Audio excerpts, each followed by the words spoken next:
বলে মনে হয় যেন বনবাসে আছি। হ্যাঁ, এরা অনেক সম্মান দিয়ে রেখেছে, এতে কোনো সন্দেহ নেই। কিন্তু আমি এখান থেকে কথা বললেও ইউনূসের গায়ে জ্বালা ধরে। কেন? বাংলাদেশে না হয় মানুষের বাক স্বাধীনতা নাই, সংবাদপত্রের স্বাধীনতা নাই, কোনো মানুষ কোনো কথা বলতে পারবে না, কিন্তু ভারতে তো তা না।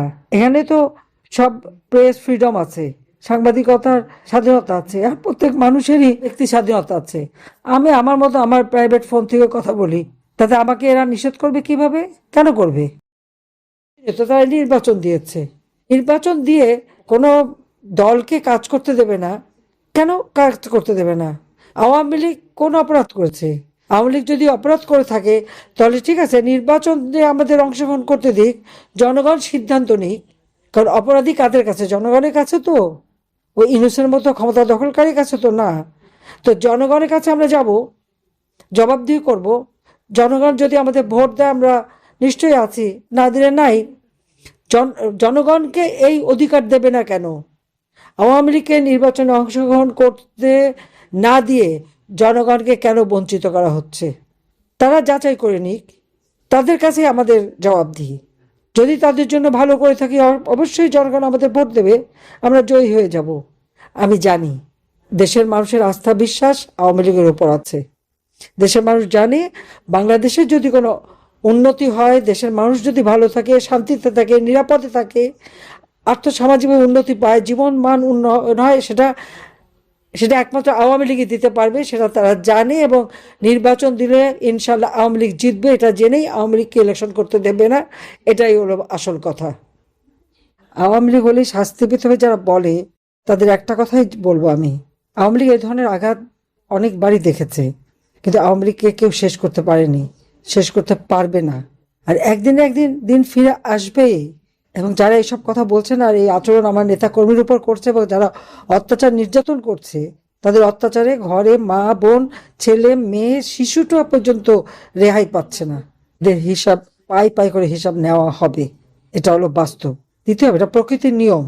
কাজে এই কথাটা তাদের মনে রাখা উচিত, যে আচরণ করে যাচ্ছে এটাই মনে করলো শেষ করে দেবে আওয়ামী লীগ। ওই সুদখোর ইউনূস গরিবের রক্ত চুষে খেয়ে, দেশ বিক্রি করে, বিদেশিদের অর্থ, ডিপ স্টেট ইউএসএড এর টাকা খেয়ে, ম্যাটিকুলাস ডিজাইনের মাধ্যমে মাস্টার মাইন্ড দ্বারা চক্রান্ত করে ক্ষমতা দখল করে যদি মনে করে যে পৃথিবীটা যেন কমলা লেবু হয়ে গেছে, ওনার হাতের মুঠোয় আছে, উনি এক একটা কোয়াদ ছিটছেন আর খাচ্ছেন আর তৃপ্তি পাচ্ছেন, এই সুখ থাকবে না। এটা আমি বলে দিচ্ছি। একদিন দিন ফিরে আসলে প্রত্যেকটা জিনিসের হিসাব নেওয়া হবে, এটাই আমার কথা। কাজে আমাদের নির্যাতিত অগণিত নেতা কর্মী দিনের পর দিন ঘরে যেতে পারে না, বাইরে যেতে পারে না, নিজের সন্তানকে দেখতে পারে না। অ্যারেস্ট করলে আর এক ডিস্ট্রিক্টে নিয়ে রাখে। আর যে যেখানে অ্যারেস্ট করছে সেখানে থাকলে তো অন্তত পরিবার প্রয়োজন জেল কোড অনুযায়ী 15 দিনে একবার দেখা করতে পারে, সেই সুযোগটুকু দেয় না। কি নির্মমতা, কি নিষ্ঠুরতা! আমি তো ভাবতে পারিনি যে আমাকে দেশ ছেড়ে এইভাবে চলে আসতে হবে। আমার, যদিও আমাকে আর রিহানাকে হত্যা করারই পরিকল্পনা করেছিল, তো বারবার যেমন আল্লাহ বাঁচিয়ে নিয়ে আসে, বোধহয় ওইভাবেই বাঁচিয়ে দিয়েছে বলেই আজকে আপনাদের সাথে কথা বলতে পারছি, আপনাদের সুখ দুঃখের কথা শুনতে পাচ্ছি। আপনারা চিন্তা করতে পারেন, বলে মনে হয় যেন বনবাসে আছি। হ্যাঁ, এরা অনেক সম্মান দিয়ে রেখেছে, এতে কোনো সন্দেহ নেই। কিন্তু আমি এখান থেকে কথা বললেও ইউনূসের গায়ে জ্বালা ধরে। কেন? বাংলাদেশে না হয় মানুষের বাক স্বাধীনতা নাই, সংবাদপত্রের স্বাধীনতা নাই, কোনো মানুষ কোনো কথা বলতে পারবে না, কিন্তু ভারতে তো তা না। এখানে তো সব প্রেস ফ্রিডম আছে, সাংবাদিকতার স্বাধীনতা আছে, আর প্রত্যেক মানুষেরই ব্যক্তি স্বাধীনতা আছে।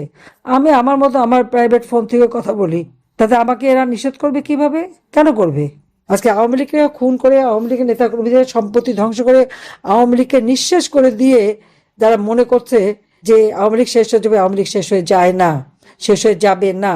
এত অত্যাচার নির্যাতনের পরেও আজকে আপনারা যেভাবে কথা বলেন, সত্যি কথা বলতে কি আমি নিজেই মনে হয় আপনাদের কাছ থেকে অনেক প্রেরণা পাই, সাহস পাই। কাজে আমি এটুকুই বলবো, আত্মবিশ্বাস রেখে চলতে হবে। ইনশাল্লাহ জনগণের জয় হবে হবে। আমি তো মরে যাইনি, বেঁচে আছি।